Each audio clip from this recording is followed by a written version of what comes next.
Hi, I'm Nina McVeigh. Welcome to Bernina Creative Studio. Today we're going to look at quilting with rulers. Quilting with rulers is just another way of doing free motion quilting. The project instructions for our pillow are in your handout. Let's begin by looking at the supplies that we're going to need for ruler work. First of all, let's look at the ruler. Quilting rulers are 1/4 of an inch thick, and they are used to stitch straight lines, curves, circles, motifs, whatever you want to quilt on your project. With the 1/4 inch thick ruler, we can go all the way around our ruler foot. You may find some narrower rulers, 3/16, but with your Bernina foot, because we can get all the way around it with the 1/4 inch ruler, I recommend you try and stay with that size ruler. We also need a ruler foot. The ruler foot is a 1/2 inch circle, so with our needle in center, we will always be stitching a 1/4 inch away from the needle. And it also has a wide base or a thick base to keep our ruler from sliding under the foot or over the top of the foot. We also need something to put on the back of our rulers, some kind of gripping surface to keep our rulers from sliding. There are a lot of options available. And then, because this is a free motion technique, something like a super slider on the base of your machine will help move the ruler along and the fabric along very nicely. Before we learn the mechanics of using rulers, let's look at the ruler work kits available from Bernina. We have 2 sets. One is the ruler work kit for the frame model, and one is labeled ruler kit for the sit-down model. What I'd like you to know is that these particular ruler sets will come in a box. I have opted to store mine in plastic boxes because they're going to last a lot longer. As we look at these rulers, both sets have circles, although they're different. Both sets have ovals. We have a 4-in-1 tool, and then we have a straight edge ruler and a wavy ruler, etc. Lots of different rulers, but what they are very good for are general shapes. A lot of angles, a lot of curves. They're very good beginner set. As you do more and more ruler work, you may want a more specialty ruler, like the ones that come from Amanda Murphy, her Good Measure rulers, or Lisa Kaye's Rulers for Rookies. To set up your machine for ruler work, you will want to put on a straight stitch throat plate and make sure that you select that in your security program of your machine. I am also putting on the Supreme slider to make this a little bit slipperier and your fabric easier to move. I have also attached the ruler work number 72 to the machine. I need to lower the foot, and I can see that it does sit quite a bit over the fabric. So I'm going to use the adjustable screw on the side. And for this machine, for the Bernina 770 QE, I am going to actually dial it all the way down. I'm using a thin batting. I just want it to barely touch the surface of my quilt sandwich. Let's begin with the straight edge ruler. We're always going to start our ruler work like we do any other free motion quilting, by lowering our needle into our fabric and pulling up our thread.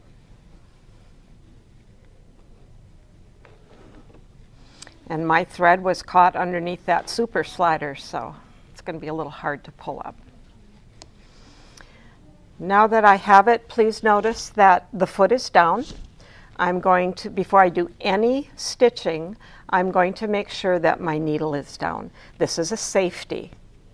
We are now going to put the ruler against the edge of the foot and use the edge of the ruler as a guide as we start stitching.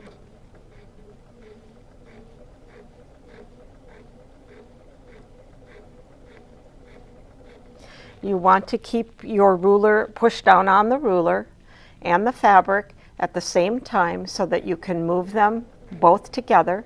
You do not want to push so hard against the foot that you make it difficult to move the fabric. You can also actually distort your stitch when you do that. The edge of the ruler is just a guide.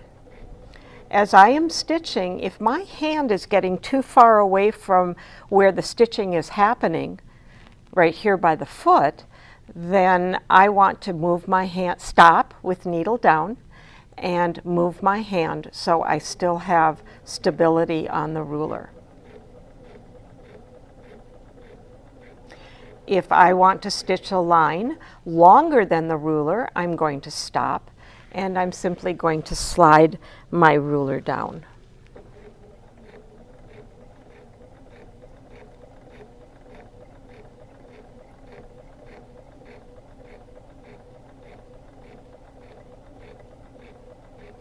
You want to go slow at first until you get a feel for how the movement of the ruler and fabric at the same time is for you and how well you are able to move that fabric. We're going to stay with the straight edge ruler, and to make consecutive lines or evenly spaced lines, we're going to lay that straight edge ruler on our fabric. If we are wanting to stitch on a marked line, or if this were a seam line, we're going to line up these edges of the ruler outside this little notch on the line, and the edge of the ruler is against the foot. And that will put that stitch right on the line.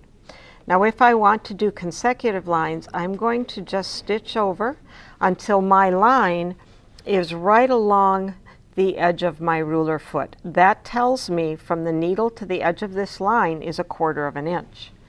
If I then take my ruler and I lay it right on that stitched line,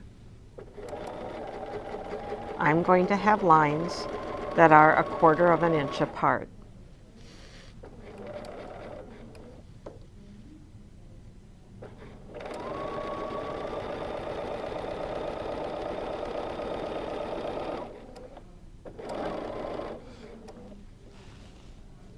Now, if I wanted those lines further apart, I would use the lines on the ruler.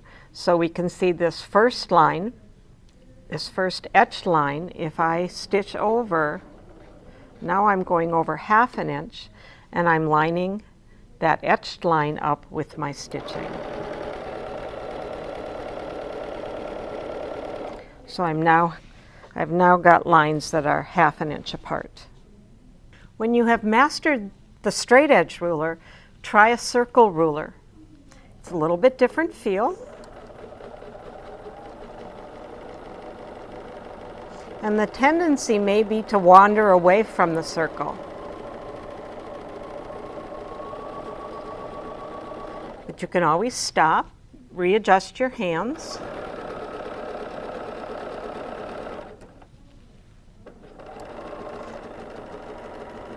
And with a little practice, you'll be doing beautiful, perfect circles in no time. When I look at my project and decide how I want to quilt it, sometimes the piecing dictates how it's quilted. Sometimes the rulers that I have dictate how it's quilted. If you look at my practice piece of fabric here, and I would highly suggest you do a practice piece, I have drawn this same pillow on my fabric. So I have drawn a 6-inch square, and then, so here that is, and then my 9-inch square.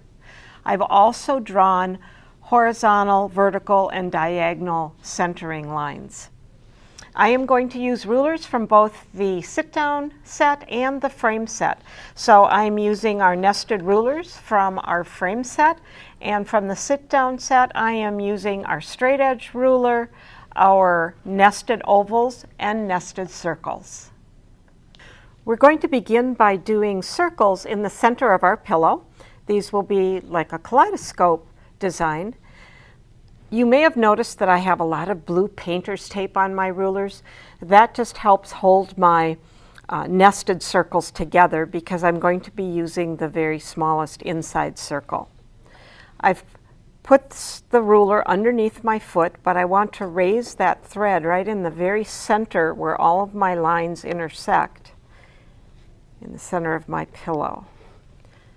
Pull up my bobbin thread, and then to get started, I am going to actually push the ruler up to the bottom of the foot. Remember, my foot is down, and actually I want my needle down as well. Push the ruler up. The lines on the ruler, the vertical lines on the ruler, will align with your vertical line on your fabric. And I am going to stitch a circle.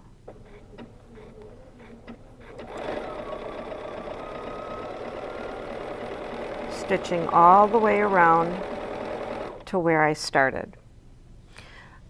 I'm going to cut this extra thread.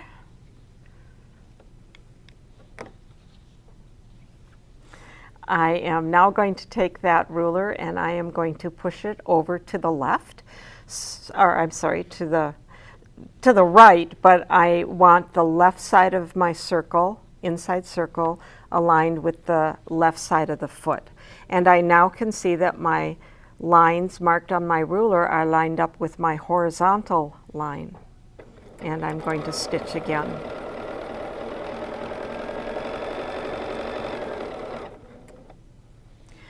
Next, without cutting my thread, I'm going to bring my ruler down so that the top edge of the circle is aligned with the top of the foot. And again, my lines marked on the ruler are going to align with my vertical lines on my project.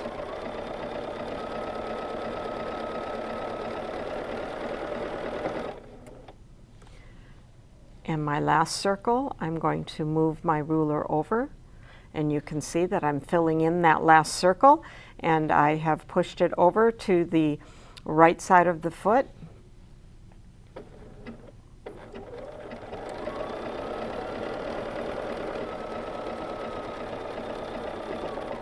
When I get back to the center, I can raise my needle and my foot, pull that thread out, pull up my bobbin thread,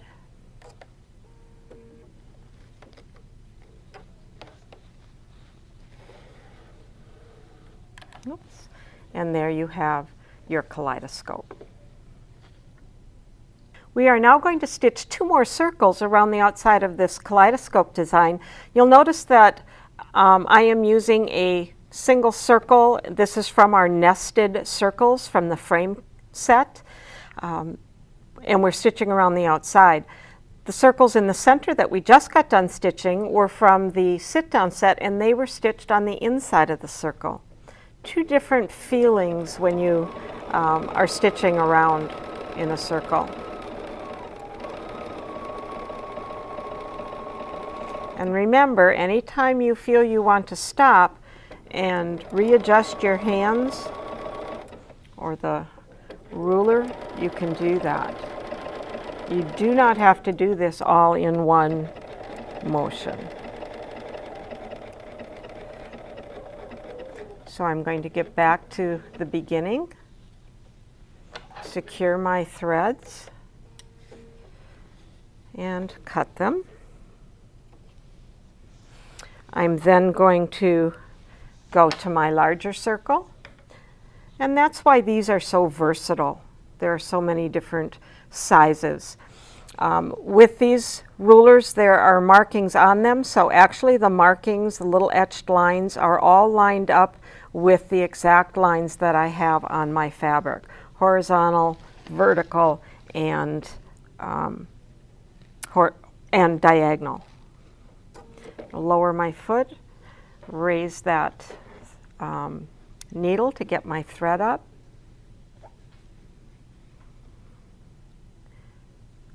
drop the needle, and then put my ruler up against my foot.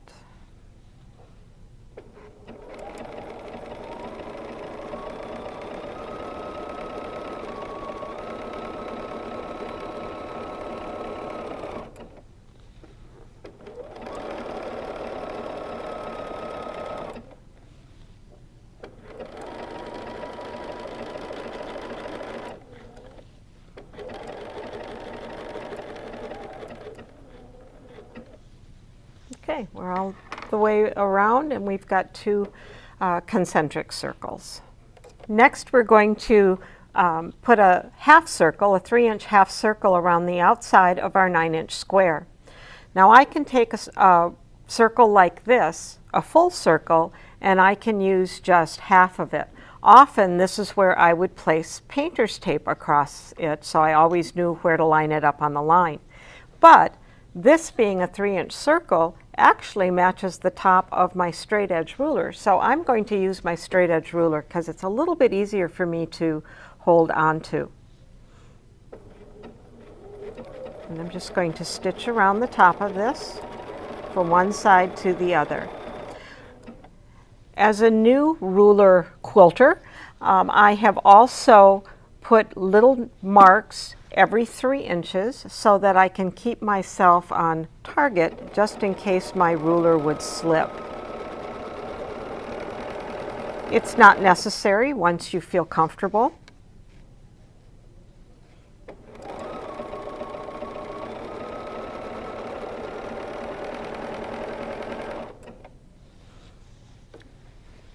I'm going to turn my project. Although this size project you can turn, if it's a larger project that's difficult, you do need to get used to sewing in all directions, even with rulers. And then I will come back around to the beginning and have a very nice design around this square.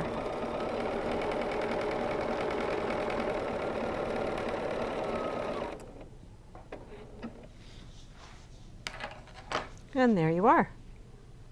Now, at this point, you might want to look at your design and say, what else can I do? I wanted to enhance this a little bit, so I am going to take my oval, and because I have a 3-inch oval, and even though this is a nested oval and designed to use the center of it, I am going to take that 3-inch oval and I can use it on these center designs on each side. So if I lower my needle into that side, right into the where my circle or my half circle was, and I line up this oval,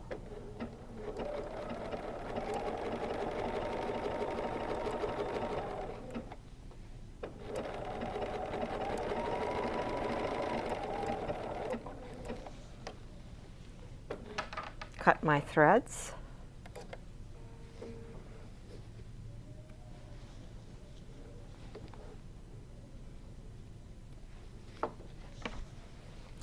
and I can do that on each side piece or each middle piece.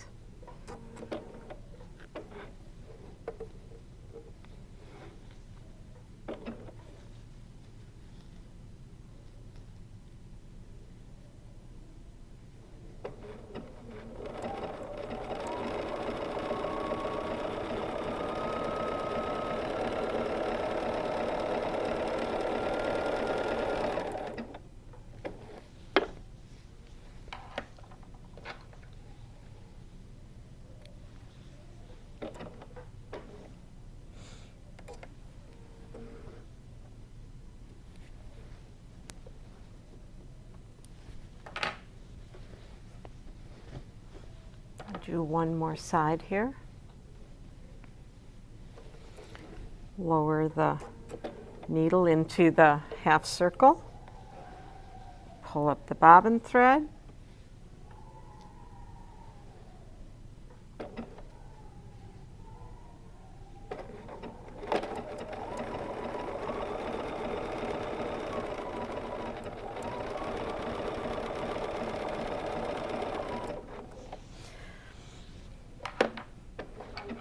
You'll notice that I'm not using the thread cutter on my machine. You're certainly welcome to just cut your threads here.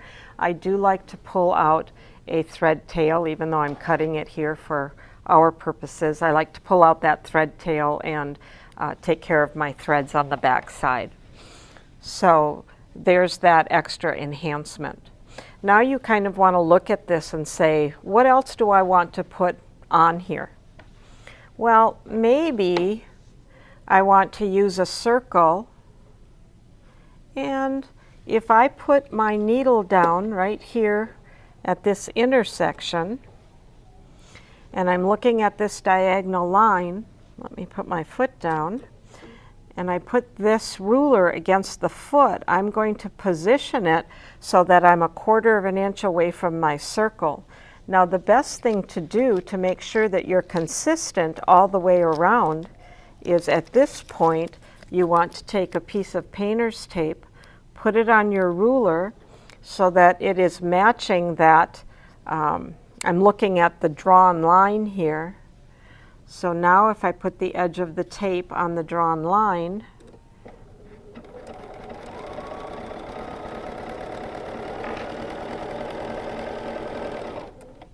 I can come around, and then if I want to turn this and do the same thing on this side, I've put a petal of sorts right there inside my scallop border.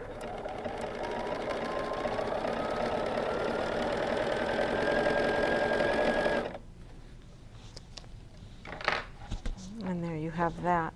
So it's really fun to play with your rulers and decide what you want to do with the quilting and what design you actually want to create. Now the only other thing that I've done on my pillow, and again this is my practice pillow, is I have then extended straight lines out to the outside edge. Now when I do that, let me start right here so I can show you. I'm going to put my ruler down, my needle down first, put my ruler down, and I'm going to stitch out to the outside edge of my fabric. I'm going to do a 1/2 inch spacing, so I'm going to move this over and just eyeball that 1/2 inch.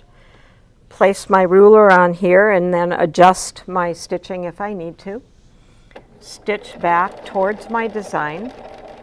And this time when I get to my design, the question may be, now what? Where do I go? How do I move a 1/2 inch over? So you are going to need to stitch right on the edge of your design. Just slow down and eyeball that. Place your ruler on the first line of the ruler on the previous stitched line and stitch back. Move over that 1/2 inch. Check your ruler to make sure it's a 1/2 inch and stitch back. Use your design to stitch along.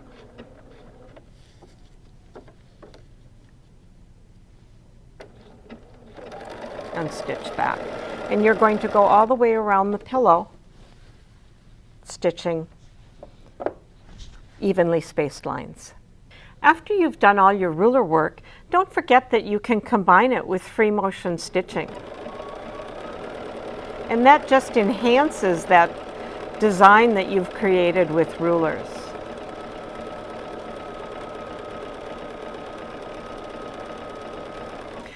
I hope that you've enjoyed this lesson from Bernina Creative Studio. For more lessons like this, visit your local Bernina dealer.